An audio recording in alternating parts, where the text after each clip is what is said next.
처장님, 네, 주로 암 환자들이 면역 증강 명목하에서 사이모신 알파1, 비스쿰 알붐, 이뮤노시아닌 같은 이런 면역 증강제 주사 수십만 원에 맞고 있는 거 알고 계십니까? 네, 알고 있습니다. 지금 다 이 약품들이 비급여 대상이죠? 네, 네. 이 세 개 성분의 의약품은 2024년 하반기 비급여 보고제도 자료 분석에 따르면 의약품 진료비 상위 10개 중에 3개 모두 포함됐습니다. 사이모신 알파1은 특히나 이제 시장이 점점 커지고 있는데 연간 1986억 원 추정, 거의 2천억 원 상당 지금 소요되고 있는 것 같아요. 의원실이 확인한 신평원 의약품 공급 내역 자료에 따르면 사이모신 알파1 공급량은 약 3.47배 증가했고 공급 금액은 약 2배 증가했습니다. 근데 문제는 지금 이 세 가지 의약품에 대해서 보건의료연구원의 효과성 재평가 실시 결과 권고하지 않음으로 결론난 거 알고 계시죠? 네, 알고 있습니다. 그리고 대한암학회의 대한종양내과학회도 세 가지 의약품 모두 항암제 또는 항암요법 보조절에서 임상적 유효성이 불분명하고 현행 표준 진료 지침과도 부합하지 않아 식약처의 분류 등 조정이 필요하다는 의견을 밝혔죠.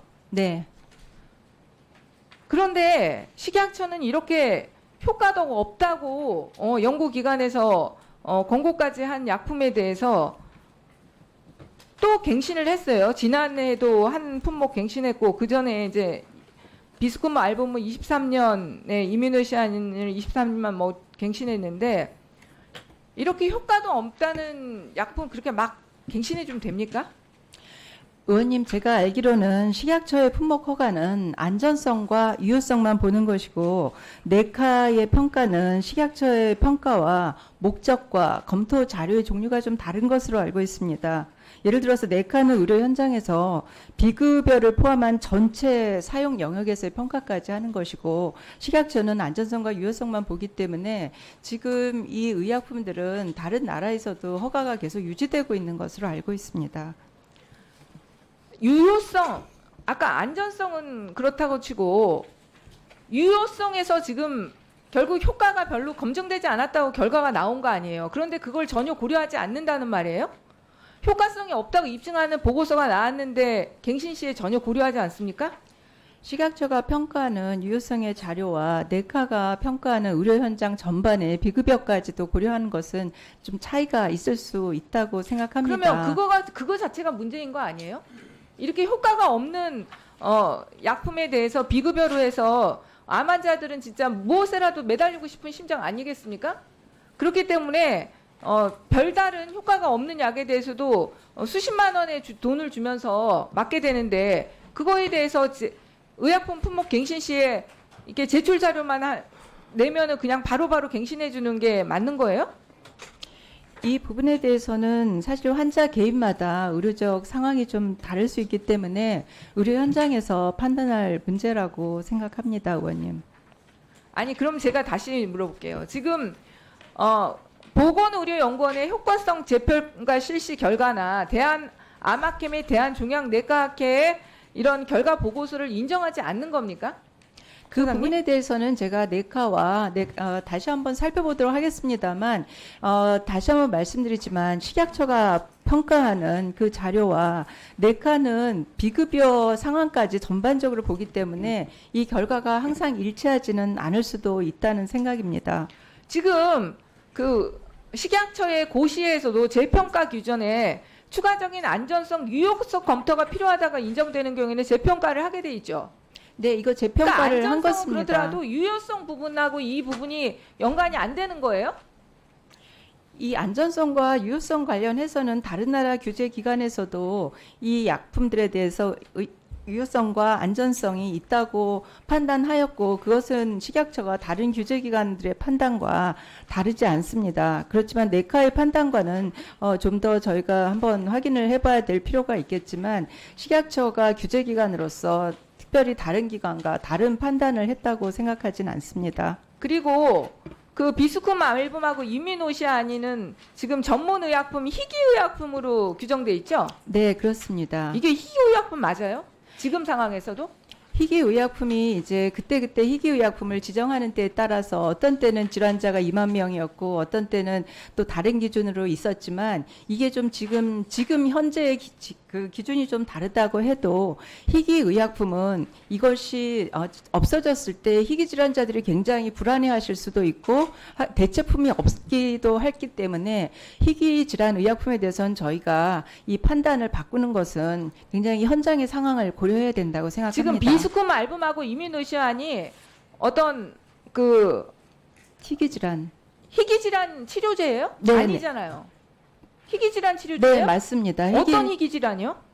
희귀 질환 관련해서 지금 허가난 것들이 제가 지금 정확하게는 제가 지금 자료를 좀 더 봐야 되겠지만 이 두 가지가 희귀 질환인 경우에 있어서 희귀 질환의 용도는 희귀 질환자들이 굉장히 사용자는 적지만 그들에게는 이게 굉장히 간절한 의약품으로 알고 있습니다. 제가 알기로는 희귀 질환 치료제라고 볼 수 없거든요. 특별하게 그냥 면역 증강제로서 거의 활용되는 것이지 실제로 어떤 암이나 이런 데에 치료되는 그런 질환제가 아닙니다. 그래서 이거는 다시 한번 좀 검토해 보시고 지금 식약처장님도 어떤 질병의 희귀 질환 비스쿰 알붐은 조혈기관 장애를 통한 악성 종양 질환을 포함하는 종양의 치료로 지금 허가가 나와 있고요. 이뮤노시아닌은 경료도 절제 후 기존 약물 치료 실패 후 방광암 재발 방지로 지금 세부적인 허가가 이렇게 나와 있습니다.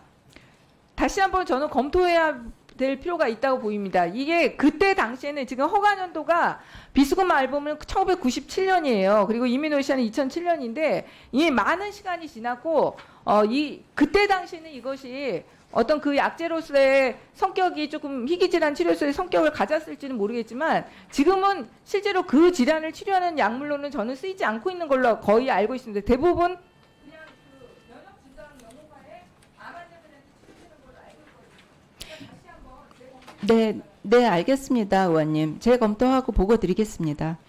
식약처장님 먼저 이제 질의하기 전에 아까 제가 오전 질의한 거 김윤 의원님이 추가 네. 질의하셨는데 네. 그래서 결론적으로 식약처장님의 답변은 뭔가요? 저는 잘 모르겠어요.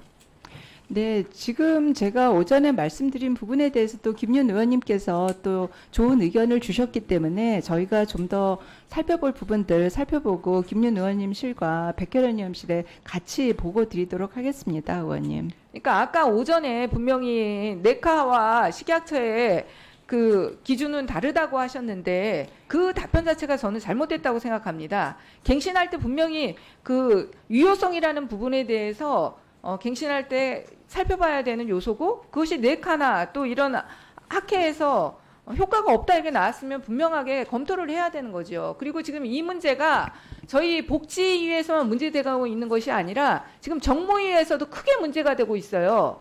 정무위에서도 실손보험금의 상당수가 이 세 가지 약품으로 인한 그 실손보험금의 낭비가 이루어지고 있다는 문제 제기가 심각하게 되고 있습니다. 그래서 요 부분에 대해서는 네. 확실하게 알겠습니다. 재검토하시고 네. 갱신을 해야 되는 건지 또 희귀약품으로 고시한 거에도 굉장히 문제가 있기 때문에 희귀약품에 지금 그 요건을 충족하고 있는데 다시 재검토가 반드시 필요하다고 생각됩니다. 네, 의원님. 네, 그렇게 하겠습니다. 네.